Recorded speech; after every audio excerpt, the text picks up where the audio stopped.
I would like to introduce other members of the Platform Party. On my left, Dr. Jackie Spears, Professor of Education and President of our wonderful KSU Faculty Senate. Jackie?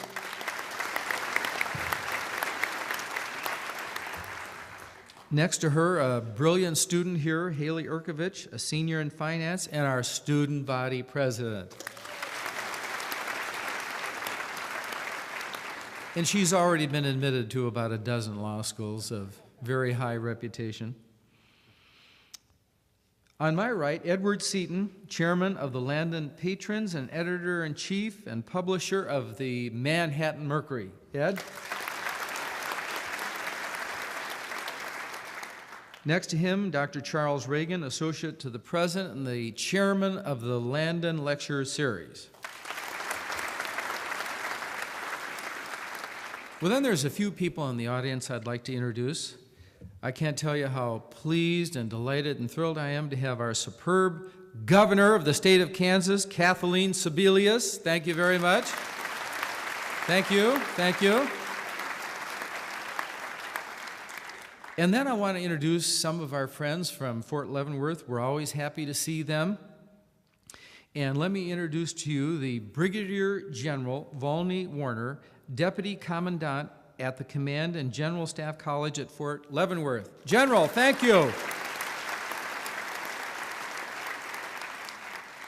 And then the Assistant Deputy Commandant at the Command and General Staff College at Fort Leavenworth, Colonel Keith Vore. Colonel, thank you very much. And then next to him, a person we've worked with a lot in the last couple of years, Dr. Bob Berlin, Professor of History at the Command and General Staff College. Bob, thank you for coming.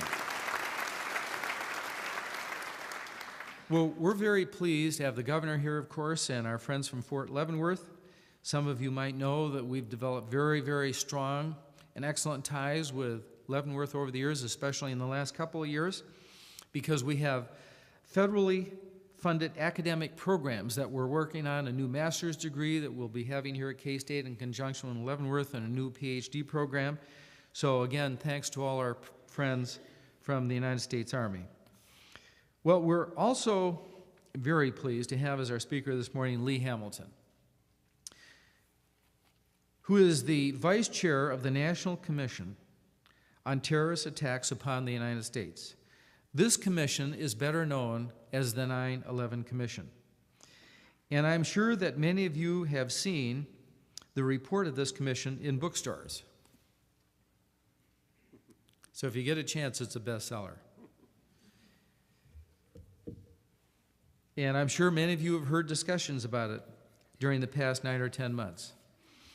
Well, Lee is also president and director of the Woodrow Wilson International Center for Scholars, and prior to that, he served for 34 years in Congress representing Indiana's 9th District. And by the way, he knew Kathleen's dad very, very well, John Gilligan from the state of Ohio. During his long and distinguished congressional career, Lee has served as chairman of a number of the most important committees in Congress, such as the Committee on International Relations, the Permanent Select Committee on Intelligence, and the Select Committee to investigate covert arms transactions with Iran.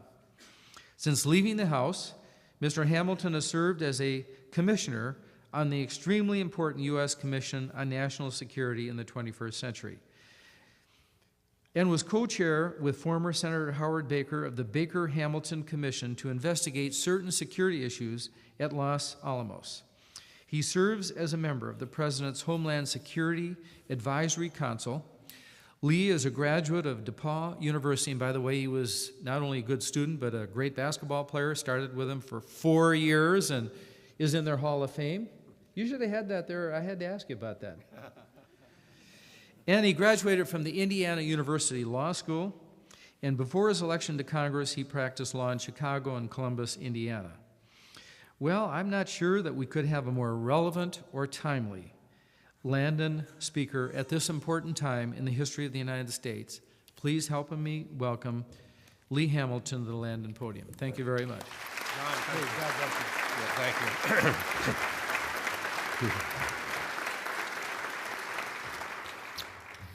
you. Good morning to all of you. Some years ago, we had a Speaker of the House of Representatives by the name of John McCormick. He was a great debater. He would step off the rostrum from time to time and go into the well.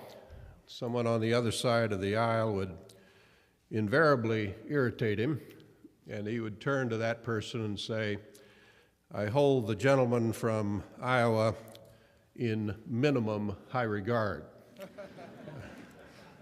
As I come here today and see the people and have met so many, I want you to know that I hold you at Kansas State University in maximum high regard. I'm delighted to be here. Governor, your father and I went to the Congress in 1964. He was one of my very close friends, and it was just a great thrill to me to read a few years ago that you were having a successful political career in Kansas, and it's very, very nice of you to be here. And please convey my very best to your father. I'm here in part, of course, because one of the great public servants of our time, Nancy Kassebaum Baker, urged me to come.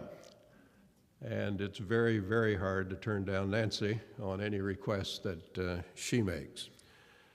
I want to say to John and Ruth Ann Weefall how much I have appreciated their hospitality.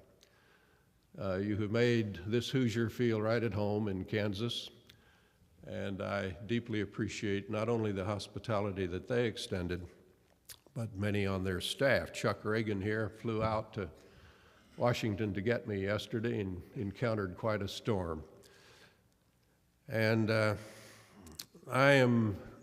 John, I want to say to you how much we appreciate your leadership in higher education, not just in Kansas, but across the country, because you have become one of the preeminent spokesmen in higher education in this country. John mentioned that I'd been in the Congress for 34 years. I made a mistake when I announced my retirement. I said that I had been there for 34 years. I'd cast over 16,000 votes. I went back to my office. I had a call from a constituent, and the constituent said, "Lee, I understand you cast over 16,000 votes and you announced your retirement today." I said, "That's right." He said, "I want you to know you finally made a decision I agree with." That's why I like these nice introductions that you give me, John. I can say this since I'm a former member, but the debate on the floor of the House really gets kind of boring now and then. And I used to sit down and jot down things that amuse me. During a debate on the Middle East, we debated that at least every couple of weeks. One member got up and he said, "I don't see why the Arabs and the Israelis cannot settle this thing just like good Christians ought to."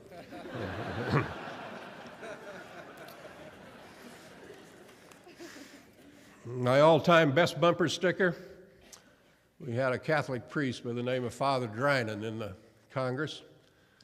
I don't think a Catholic priest can be elected anymore, but back in those days he could. He's from Boston. He had a bumper sticker, "Vote for Father Drinan or go to hell."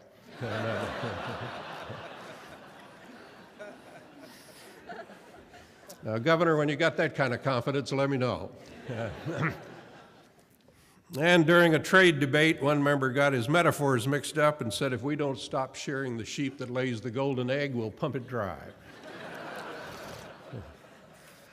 So I had a lot of fun and left the Congress with mixed feelings, but have had an opportunity to participate in other activities. And I want to talk to you this morning about my experiences on the 9/11 Commission, but more importantly, on how you put together an effective counterterrorism policy in this country. I think almost every national security expert would agree that terrorism is the primary national security challenge confronting the United States today and for a good many years to come. I guess the most important thing to say is that since 9/11, we have not been attacked here at home. And that's a remarkable achievement. Perhaps luck, perhaps skill, perhaps a combination. But the commission concluded that that does not mean that the threat is fading. There have been twice as many terrorist attacks since 9/11 as in the 3 years prior to 9/11. We know the terrorists want to strike us, and every single expert we interviewed believed that they would strike again. How do you win the war on terrorism? Let me suggest a few steps we should take. I call them the 4 I's. Identifying the threat so that the strategy is designed to confront the enemy. Integrating all of the tools of American power. Third, getting international cooperation, because everything that you do is strengthened and enhanced if you have that cooperation. And fourth, of course, all of us would agree, getting better intelligence. Let me begin with the first one. How do you identify the threat? Or to put it the way it was asked to us again and again, who is the enemy? Are we fighting an enemy that poses a lethal and ongoing threat to Americans? Or are we, as the BBC broadcast just 2 weeks ago, fighting a phantom enemy, vastly overrated, mortally wounded by our assault in Afghanistan? Are we fighting an enemy acting out of hatred for America and its values, freedom and democracy? Or are we fighting an enemy acting out of hatred of American policies in the Middle East, Saudi Arabia, Egypt, Israel, and of course our intervention in Iraq? Are we fighting a single global organization that is uniquely powerful and coordinated by some hidden leadership in Pakistan and Afghanistan? Or are we fighting countless organizations around the world acting on their own, perhaps drawing inspiration from Osama bin Laden? I, for my own amusement the other day, picked up a major newspaper and jotted down in one issue of one paper the manner in which the enemy was described. Terrorists, insurgents, Saddam loyalists, al-Qaeda affiliates, Islamists, Baathists, foreign fighters, Iraqi nationalists. And I quit trying to list more. You can't be all of those things. And so the outgoing Deputy Secretary of State, Rich Armitage, came out of a meeting the other day from the White House and put it bluntly. He said, "We can't even agree on who we are fighting." Is somebody who blows up a nightclub in Bali trying to change something in Indonesia, or are they part of a global conspiracy against the United States? And what about the person who sets off the bomb in Istanbul or Madrid or Pakistan or Israel or Chechnya? Now, getting this right is important. We have limited resources. How we define the enemy will govern how we attack the enemy. If al-Qaeda is simply a small group of people over here intent on destroying America, then we can hunt them down and capture them and kill them one by one and remove the threat. If al-Qaeda is part of a jihadist international, a consortium of groups with grievances against the United States of all kinds and descriptions, then killing one terrorist may not do much good if another terrorist takes their place. We spent a lot of time trying to figure this problem out on the Commission. And we finally came to the answer that there are two enemies. One is Al-Qaeda, the organization you're familiar with, not a large organization, several hundred probably. The inner core, relatively small, perhaps a few thousands, maybe not that many. And then the second enemy was a radical ideology that was inspired by Al-Qaeda and Osama bin Laden, but that has spawned terrorist groups across the world. And then if you think of this thing in terms of concentric circles, you can go even farther out and you come to grips with 1.3 billion Muslims around the world. I'll say more about that in a few minutes. I don't want to be misunderstood here, but I came away with a certain amount of respect for this evil man, Osama bin Laden. He put it all together. He only spent about $500,000. He recruited 19. He didn't miss on one of them. He's a pretty good judge of men. He trained them. He inspired them. He financed them. He moved them about. Now we think, we hope, we believe that after our invasion of Afghanistan, that sanctuary has been removed and much of the infrastructure removed. But we don't believe today that he's pulling the strings with attacks on Istanbul and Madrid and all the other places. We think that's why the second enemy is so dangerous, and we describe that as a grave and a gathering threat that will menace Americans long after Osama bin Laden has left the scene. And that ideology joins anti-American political grievances with radical Islam. Among the other talents of Osama bin Laden, if you look at the fatwas, is the skillful ability as a propagandist. He weaves it all together. It's part theology, it's part ideology, it's part grievances against the United States, it's part grievances against Arab governments. He puts it all together. He appeals to a very wide spectrum. He is a very good propagandist. How do you get someone motivated to kill themselves? Now, I understand it's a different culture, but the instinct for survival as a human is pretty strong. He did it. Pretty good motivator of men, wouldn't you say? So we can't dismiss this fellow. Just because we loathe him does not mean we should ignore him. And we must not, as we did for a long time, underestimate him.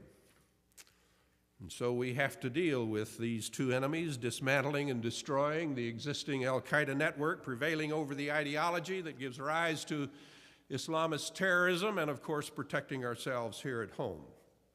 And that leads me to the second point, integration. The point here simply is that there isn't any silver bullet that can defeat terrorism. May I respectfully suggest to you that if you think we can do it with covert action alone, or military action alone, or diplomacy alone, you simply do not understand the threat. And what is necessary is to integrate all of the tools of American power. It's to have a comprehensive strategy.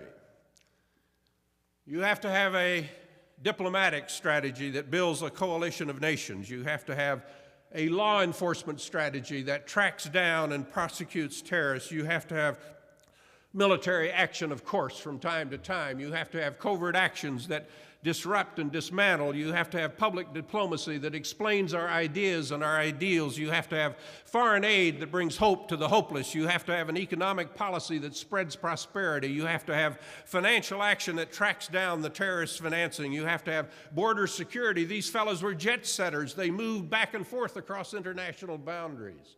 They were in the country, they were out of the country, they were back in the country, they were out of the country, they were back in the country. And every time we had an opportunity to stop them, we didn't, we couldn't, we failed. So you have to have border security. to intercept terrorists in transit. And of course, you have to have Homeland Security to secure transportation. Incidentally, John, I'm delighted to see the work being done here on protection of the food chain supply, because it's been one of our real weaknesses. But the point is, integration is the key. You cannot have a border agent out here who does not know who he's looking to stop. You cannot have a first responder who does not know what attacks might come. You cannot have an aid worker who doesn't know the diplomatic strategy of the country. You cannot have a law enforcement official who doesn't talk to the intelligence people, as was the case for years preceding 9/11.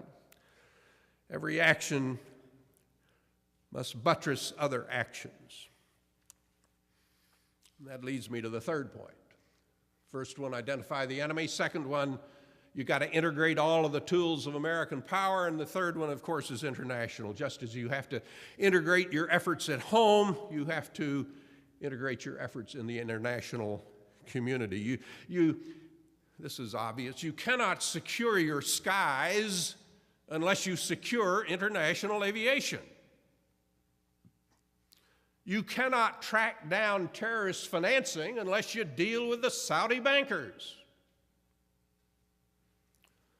You cannot get the best intelligence on terrorists in Europe and the Middle East and Southeast Asia without cooperating with intelligence agencies of a number of countries around the world.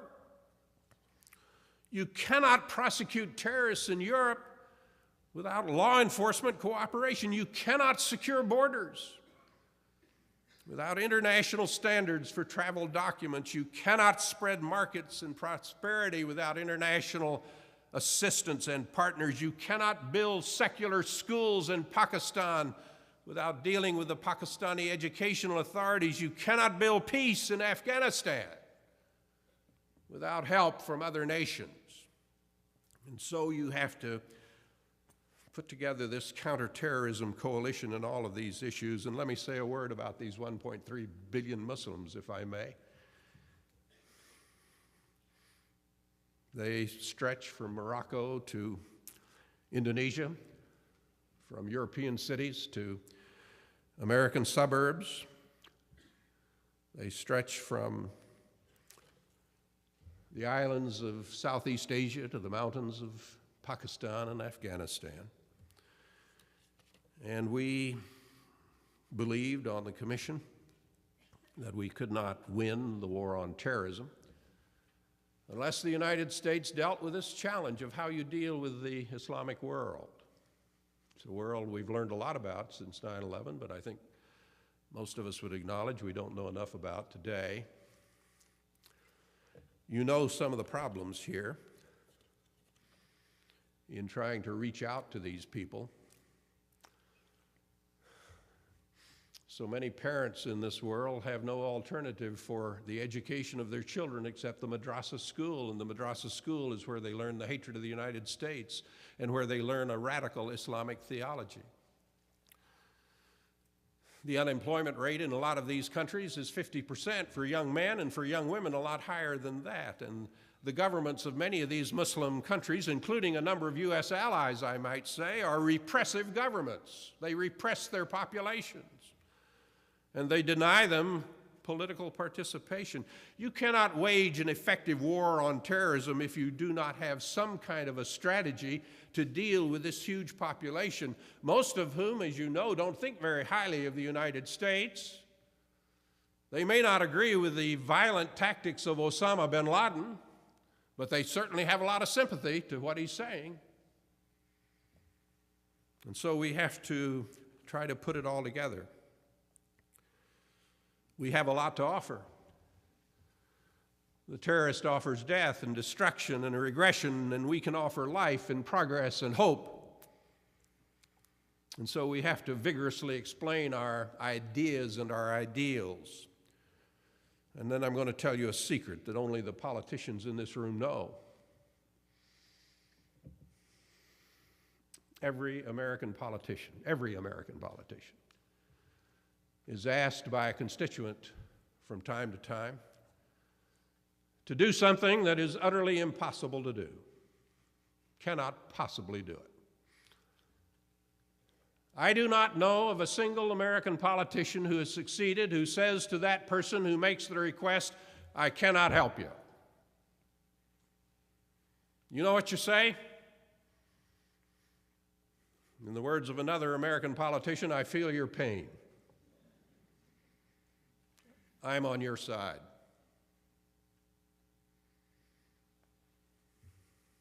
Now, all of this may be a little simplistic, but I don't think it is. What we in the United States have to say to this 1.3 billion people is, look, we can't solve all your problems. We're not smart enough. We're not rich enough. It's your responsibility and it's your government's responsibility to improve your life, to give you some hope. These young people don't have any hope. Can't get a job. Can't marry a partner. Can't expect to have good education or good health care or retirement. Horrendous problems. And we have to show these people that, look, there are limitations to what we can do. We have to be brutally honest here. We can help. We'll try to help. But you've got to do it yourself, basically. So we have a program today, for example, that provides several $100 million to Pakistan for their secular school system. Is it a good program? Well, I like it. I think it's a good idea. A lot of people don't like the idea. A little controversy on it, but I think it's the right idea because it says to the Pakistanis, look, we can't solve your problems in your school system, but there is an opportunity here to provide an alternative to the madrasas education. We want you to know we're trying to help. We're on your side. We want for you a decent life. We want for you an agenda of opportunity. And we know if you don't have it, we know what you're going to do. Look, this is not like 10, 20, 30 years ago when I first went to Congress. These young people today in these countries know the kind of life you and I live. They know the kind of opportunities that everybody in this room has had. Almost, I'm sure, maybe all. I hope all. And they want it for themselves. They've got email. They've got the internet. They see the television. That's part of the reasons you see the restiveness today in the Middle East. No quick fixes here. No quick fixes, and so that's why the Commission said this is a generational problem that we confront. And the other point, of course, is intelligence. I'll not dwell on that because it's so obvious, except to say this, that the best way to prevent terrorism is to have good intelligence. I want to say, I believe, and all the commissioners believe, that we have very good people working in intelligence today. They're capable. They do marvelous things in many ways. But as you know, if you read our report, the tragic 9/11 story is one of the failure to pull all of this intelligence on terrorism together. We failed to coordinate, we failed to share, we failed to analyze, we failed to act on the information. Agencies did not act jointly, people did not have clear direction. Again and again we asked the question, who's in charge here?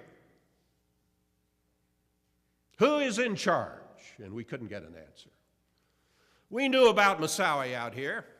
He was in Minneapolis. We knew he was in a flight training school. We knew he was more interested in flying the airplane than landing it and taking it off. We knew a little bit about his background. When I say we, I say the FBI agents in Minneapolis knew it. You know who did not know it? The director of the FBI. George Tenet knew it at the CIA. He learned it in August. What did he say? He said, it's none of my business. And he was right. Foreign intelligence is his business, not domestic. You see what the problem is? No sharing of information vertically, No sharing of information horizontally. Stovepiping the information. We got it here. Need to know. No need to share. We knew about those fellas out in San Diego. We had tracked them in Kuala Lumpur. We had tracked them in Bangkok. We lost track of them for a while. We knew they'd come to San Diego. Nobody was in charge. Nobody was in charge. Nobody put their feet up on the desk, looked out the window and said, I can put together the attacks on the USS Cole. I can put the attacks together on the embassies in East Africa. I can put the attacks together on the Trade Center in '93. I can read the fatwas of Osama bin Laden. I know about the FBI investigation of Moussaoui. I know about the investigation of the guys in San Diego. I know about the intelligence chatter that was coming along the lines in the summer of 2001. Nobody put all of that together. Now look, you can blame George Bush, you can blame Bill Clinton, you can blame anybody you want to, but let me tell you, we all knew it. If you read the newspapers, I knew it. You knew it. Nobody put it together. And that's why we recommended the changes we did, which I'm not going to go into because you've read about them and John's getting nervous here and I've got to quit. Huh? You're good. I don't mind him looking at his watch, but when he looks at me and starts doing this,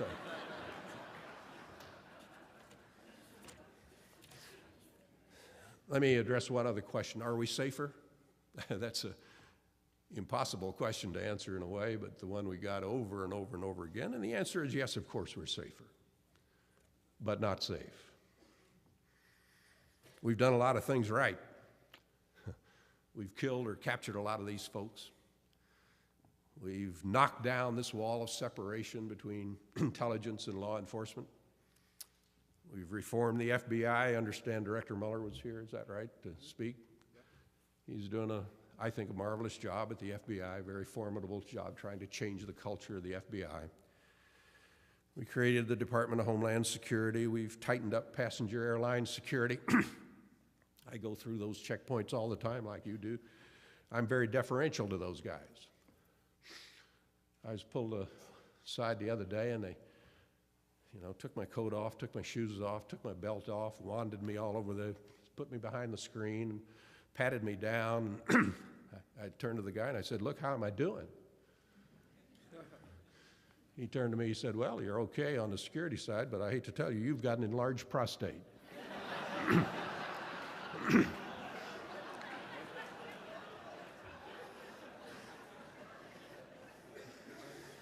I get a better exam there than I do at my doctor's office. We've established a border screening system. We've reformed the intelligence community. We've put billions and billions of dollars into security. Let me tell you, security is expensive. It's very expensive. But there's an awful lot more to do. We've still got to get better sharing of information, coordinating these watch lists. Why in the world can't we put together a watch list in this country? Why can't we put all the databases together? We've been working at that for 5, 6, 7, I don't know how long. We do not have an integrated watch list.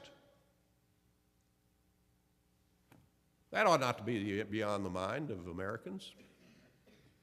Let's get all of these databases up to date, in one place, interoperable, from agency to agency.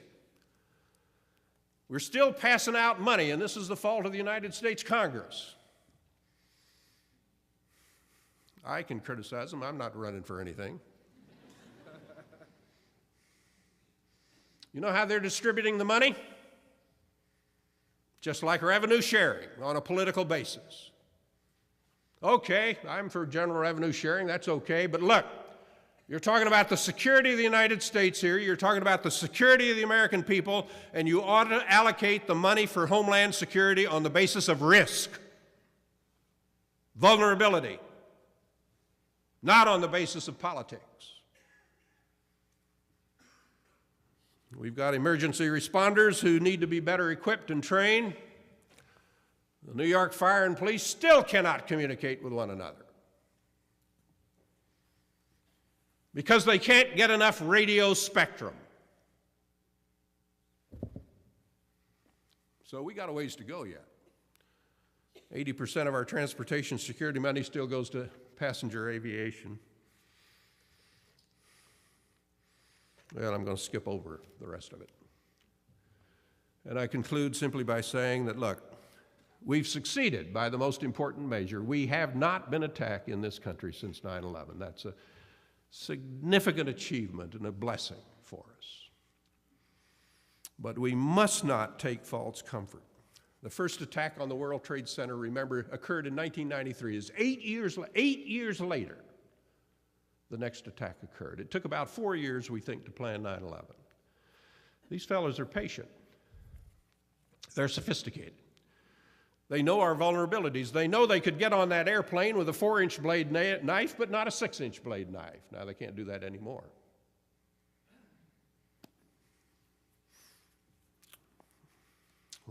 We may not be able to eliminate terrorism. I hope we can, but maybe that's not achievable. But certainly, we can reduce the risk. We can remove the hardcore terrorists. We can improve our relations with the Islamic world. We can reduce our vulnerabilities at home. On the 9/11 Commission, we felt the weight of 9/11 every single day.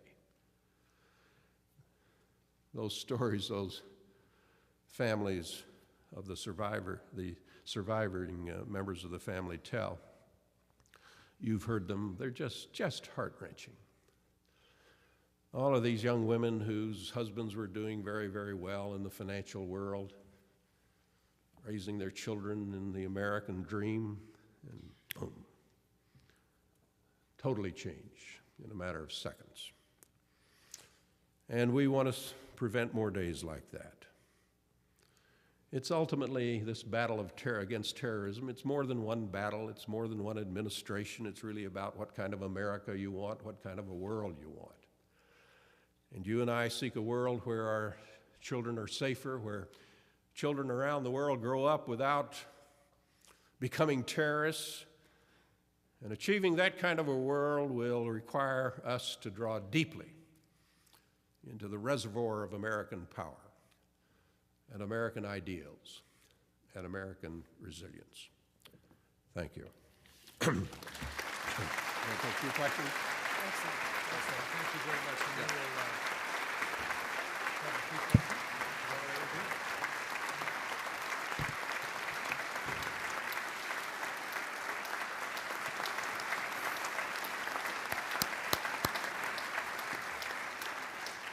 Well, Congressman Hamilton, thank you for a marvelous Landon lecture. And now, as usual, if you have questions, you could step to your right over here or over here to your left. And he certainly would be very delighted to entertain any questions you might have. Okay, please.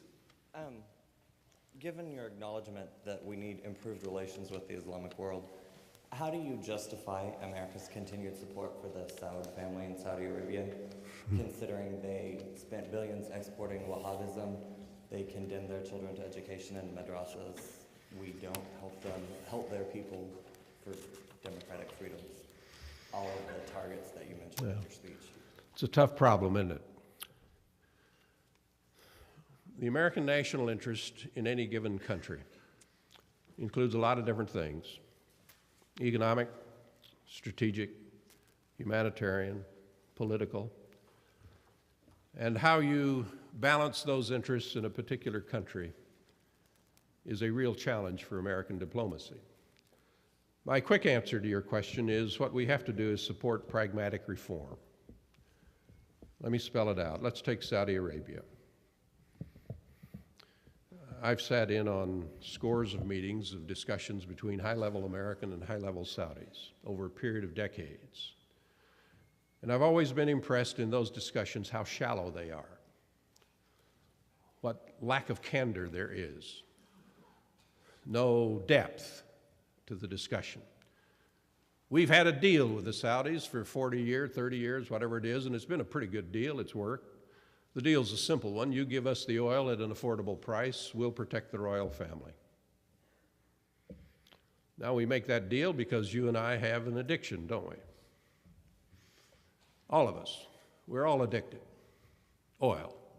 We can't live without it.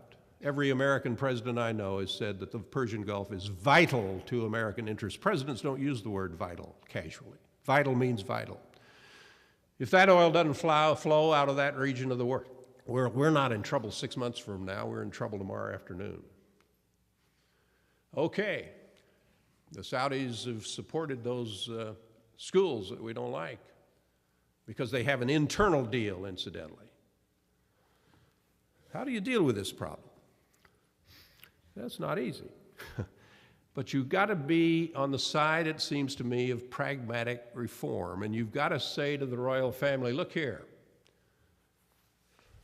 you better start dealing with these people. You'd better start opening up. You'd better start becoming more transparent. Not because the United States says so. That's not going to get anybody anywhere. You better do it because it's in your own interest to do it. And if you don't do it, the royal family's not going to be there 25 years from now. That's what I believe. And so we have to be true to our own values, but we have to be true to our values within the context of American interests, all of them in a region. Same thing is true in Pakistan. Pakistan, we decided the other day to sell them the F-16. They've been trying to get that for 20 years. They've been very helpful to us in many ways in the war on terrorism, and in some ways they haven't been. We cannot pursue with American forces into Pakistan. Osama bin Laden is in Pakistan. We can't get at him. They won't let us. Nobody in this room would call Musharraf a Democrat. But he's a very important partner to us. And the alternative to him, possible alternative, radical Islamic government with the nuclear bomb. That is the ultimate nightmare. All right, all of this takes skill, patience. And we're going to be accused of being inconsistent, which we are, depending on the country we're dealing with. So you have to have pragmatic reform, and you have to expect gradual change in the direction that you think is correct. And a lot of good things are happening, obviously, in this area of the world today, and we want to make sure they continue in that direction. Congressman, I think up here.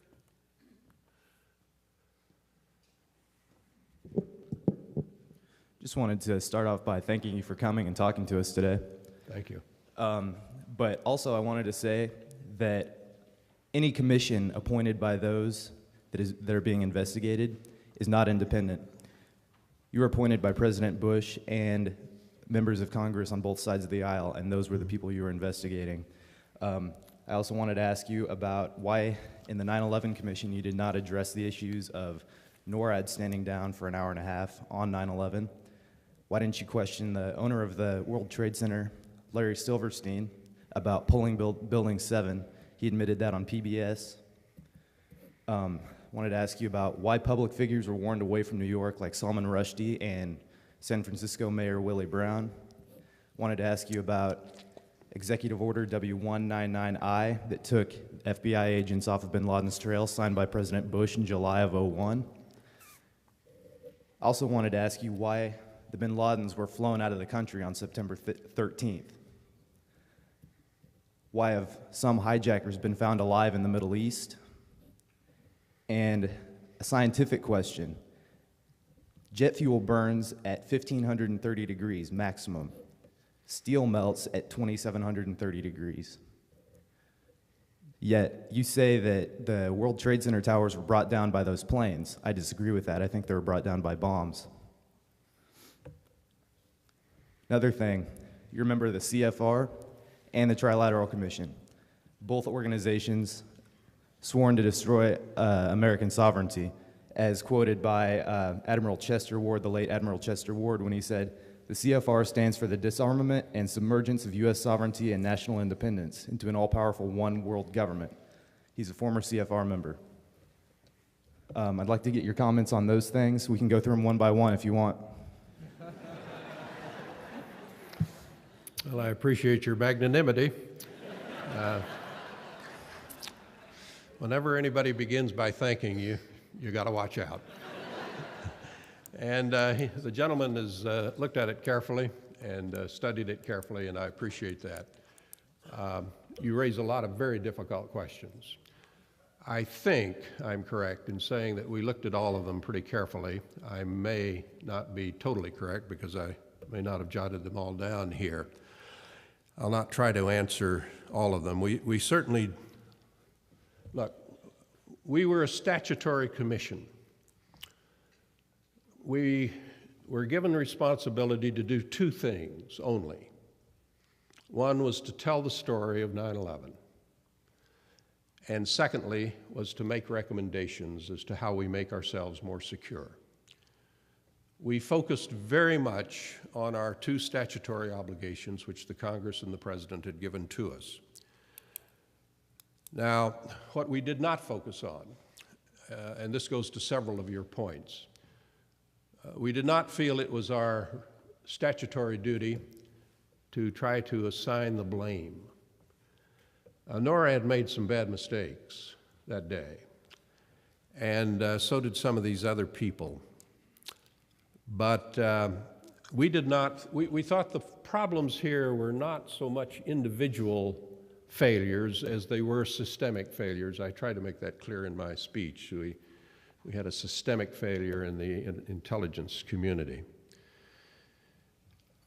I don't know what kind of a commission you would want to appoint. Do you want to appoint people who have no experience at all in national security matters and intelligence matters? And how do you get an independent commission if it's appointed by the President and the Congress? Who forms it? That's the way we do business in this country. And believe you me, we came up with a lot of conclusions that the Congress and the President did not like. So I think we exercised our independence on a number of occasions. On the bin Laden family that flew out, my goodness, we looked over airplane records and manifests and sent people to talk with the Saudi government and did everything. It's true, members of the bin Laden family, which incidentally is a very, very large family, and Osama bin Laden is kind of an outcast in the family. To the best of our knowledge, none of those airplanes flew during the period when there was no flights between, I think, the 11th and maybe 14th or 15th of September. It's not true, sir. When we were all not allowed to fly, the American government flew the bin Ladens out of the country. That's admitted.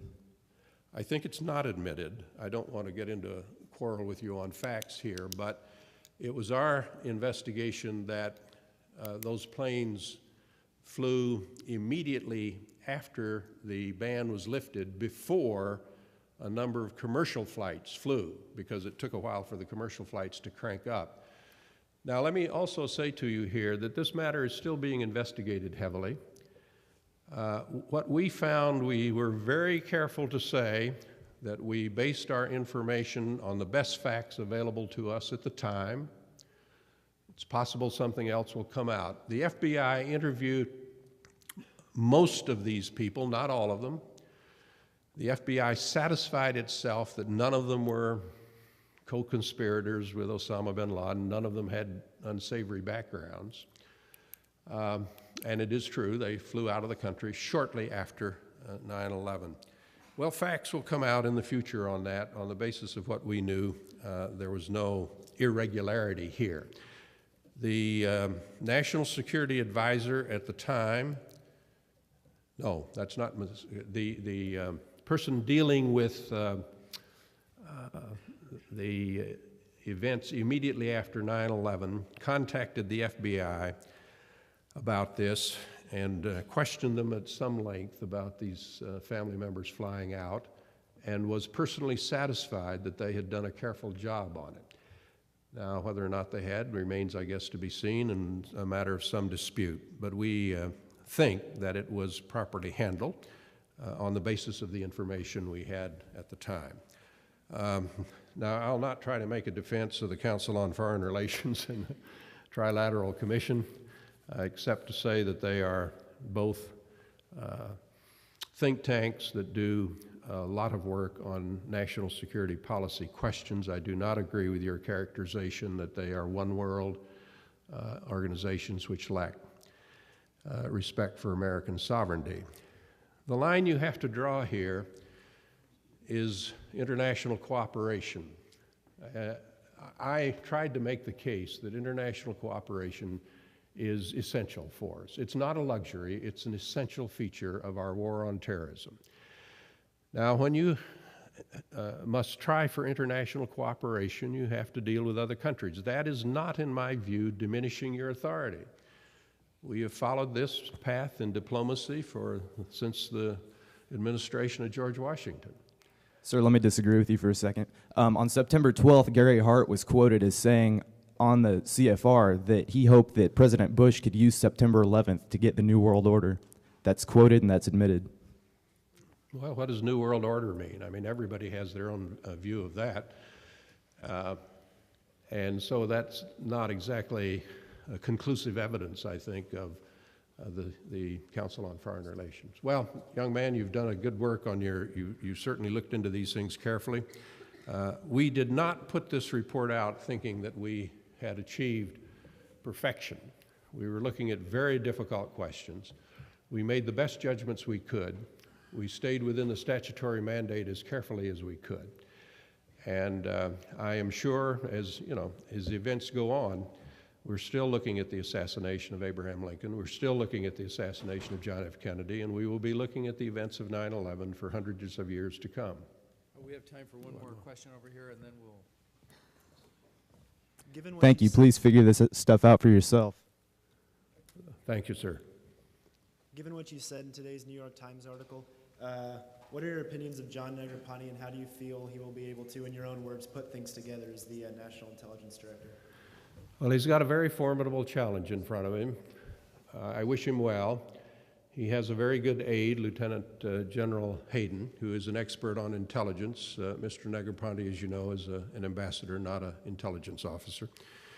Every move that he makes will be unprecedented, and I believe he has the sufficient statutory authority to correct some of the problems that I put my finger on during my remarks, to have a unified intelligence community with areas, I must say, it's built into the structure for competitive analysis, and he'll have budget and personnel, information sharing authority. The key question is going to be, will he have the support of the president?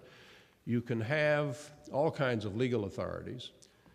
Unless you have the political support of the president, you'll not be able to get these things done. And going forward right now in Washington, every single intelligence agency is researching the statutes clear back to the founding fathers to find out how much power they've got in their particular agency. And there are going to be some really tough, hard turf battles on intelligence ahead. I think if Mr. Negroponte maintains the support of the president, that will be sufficient. The president, when he nominated Mr. Negroponte, was very clear about his authorities, and so we now move into the stage of implementation, which I guess in the context of my speech is the fifth I, and no law is self-executing.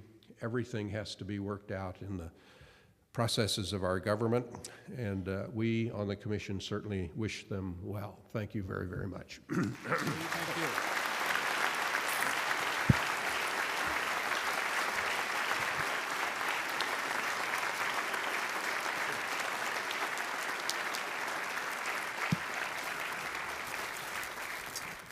Congressman Hamilton, thank you very much for a first-rate Landon lecture, and thank you for dealing with some very excellent questions. Governor, thank you for coming. General, next Monday, Jim Lehrer from PBS News will be here, and then shortly thereafter, the new anchor for NBC, Brian Williams. So, ladies and gentlemen, God bless you, and we'll see you down the road. Thank you.